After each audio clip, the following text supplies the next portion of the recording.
Alright, so let's see if we can figure out the idea behind the second derivative test using a similar example. Yes. So here's f of x and y that's parameterized by a, b, and c, right? Yes. So I've got some x squareds, a of them, plus cy squareds, plus some bxy stuff, right? And I just want to know how big, right, do a and c have to be relative to b, kind of overwhelm things, right? Can I see that somewhere? So I sort of advertised this as it was a good idea to try to complete the square. So let's see if we can complete the square on this thing without screwing it up. Keeping my notes in my pocket because complete the square is something that you can easily screw up, right? Yeah. Okay, so first things first, let me get an A out of the whole thing. Okay, so you're gonna just like b over a x squared. So I got x squared plus bxy b over a xy plus C over a. c over a y squared. And I would do this because I personally only know how to complete the square with the leading coefficient of 1, right? Sure. Okay.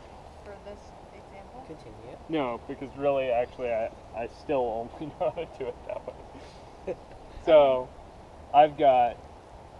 I didn't learn how to do continuous square until we had pre-calc. Yeah, thank you, Andy. That was Yeah, amazing. thanks, Andy. Somebody click that. Oh.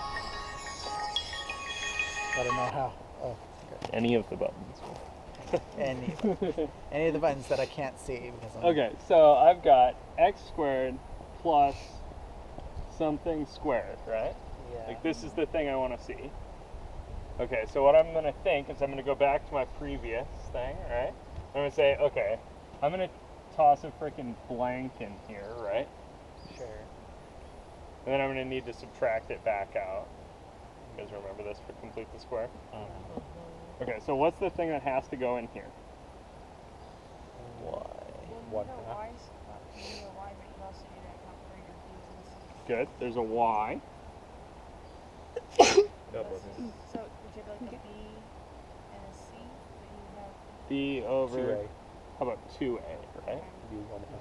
what about your C? Okay, so then if I square this thing, yeah, I'm going to end up with some c over a's, right? I haven't accounted for the y squared yet. So I want to think to myself, okay, if I square this back out, I get x squared, right?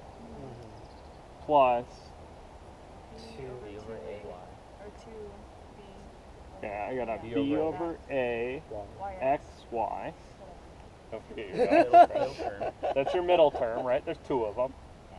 And then you get plus, B squared over 4A squared Y squared. perfect, right? So I added to this thing a b squared over 4a squared y squared, right? Cool that? Okay. And then I also need to, wait, I just willy-nilly added this shit in blue? Well, you just subtract it on the other side. Okay, so then I also have to subtract b squared y squared over 4a squared, right? I don't have an other side to push it to, right? So I've just got to add it and subtract it right together. So what am I left with in the other piece here? Yeah, it's some horrible mess, right? I've got c over a minus b squared over 4a squared. And all this crap is multiplied by y squared. You guys see that? Okay. Do we have to do this? Yes. Do you have to retain this information? Not particularly. Do I have to finish this? Yeah. Okay, so in the end here I got a, and here I've got some junk squared, right? You guys all see that? I don't really even care particularly that this junk is x plus b over 2a y. Because this thing, right, is always going to be positive. So my critical point, that's at 0, 0, right? I now have a good geometric reason to not care about this stuff. because that's always going up from 0, 0. You see that? Yeah. This other stuff that I've got, right, I would like to say is also positive. What is this other stuff? Kind of common bottom in there. How many y squareds you got? 4 a squared c ac minus b squared. You guys see that? Oh, e squared minus 4. I Oh see God. it. I see it. Cool. Oh, okay. Good? All over 2a. Okay. Yeah, and this feels a little bit like the thing out of the quadratic formula, right? Yeah. That's the discriminant. Well, it's exactly the discriminant, right? But in the wrong order. Yeah. You guys see that? So you don't have to memorize anything new. It's just the discriminant out of the quadratic formula. There's a good reason for that. But the thing I want to draw attention to is really this is my important piece, right? Because geometrically, right, I know if 4ac minus b squared is positive, right, then I have some geometry to help me. And if it's negative, then I know that this thing can be made to be negative, right? You guys all see that? Assuming a is positive, of course, right? So it's just a check. Yeah, so this thing actually provides a nice check. If 4ac minus b squared is bigger than 0, you're good. It's a max or a min. If it's less than 0, you're totally screwed. It's a saddle. If it's equal to 0, you don't know what the heck is going on. You guys see that? This is really actually all that second derivative test is. It's exactly these things. But where do these relate to the derivatives? Even if it came out negative, is it going to overpower the positive? Yeah, because here I have a positive thing, right? And I'm subtracting some y squareds. That's going to mean that there's some arrangement of variables that's going to give you a negative number on this. Okay, see that? Okay, so let me think. What's b in terms of derivatives? What's a in terms of derivatives? And what's c? Or wouldn't we have to take them? We could take the derivatives, right? Yeah. Okay, so for my starting function, right?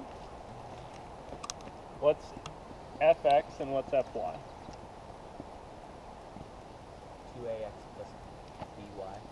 2ax plus by, perfect, for fx. 2cy plus bx. And fy is 2cy plus bx. Yeah.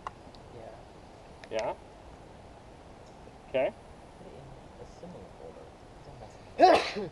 So, Plus you don't.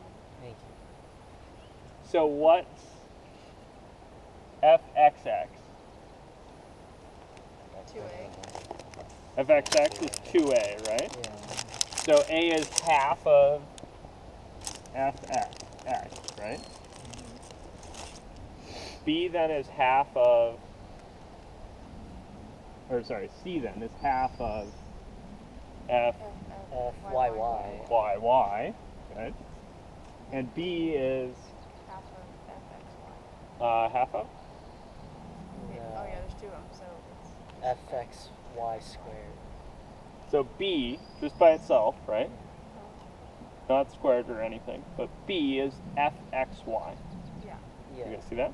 just like on the other one, he is f. So this whole thing, right, this discriminant that I'm checking, is really taking fxx times fyy and subtracting fxy. You guys see that? Like, that's the quantity I'm considering. Okay. Oh, heck, that's that thing I kind of advertised to you, right? Yeah. So this is where the derivative test comes from. It comes from looking at this guy, right? Yeah. Which really looks like a second order Taylor approximation. Yeah. So if we wanted to do this in general, right, Multiply by 4. we'd just do the second order Taylor approximation, and then we'd play this game with it. And we'd come out with this exact same thing, right? The quantity you want to consider is fxx times fyy minus fxy squared. If that's positive, you have some geometry to help you. If it's negative, you know it's a saddle. If it's 0, You're fine. God only knows. Were you wondering about the 4? No. No. Okay. Any questions on this?